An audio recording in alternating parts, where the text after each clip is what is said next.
Okay guys, so I just wanted to show you where I'm at on the little wood burning stove. I decided to cut the top off.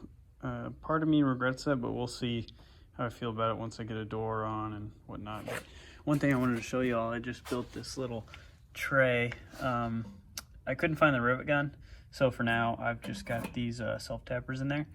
But I cut a hole in the top so that ash will fall down as it burns.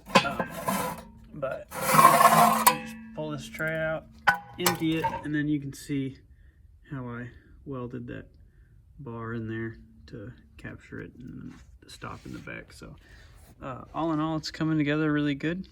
A couple things I got to do is, let's see, so probably right about here I'm gonna weld in some stock so that I can put a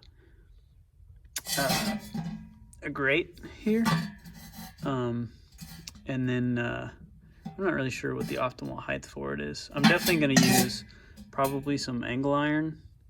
Well, I don't know. I'm probably going to, actually, I'm going to use some bar. Just run it that way. And I don't need much, actually, to hold that grate, just so that I don't want ash being captured up in here. And then I've seen some guys use fire bricks in these too. I don't know what the benefit's supposed to be. The other plans, I'm gonna have a little cooktop here, so you can boil water or something.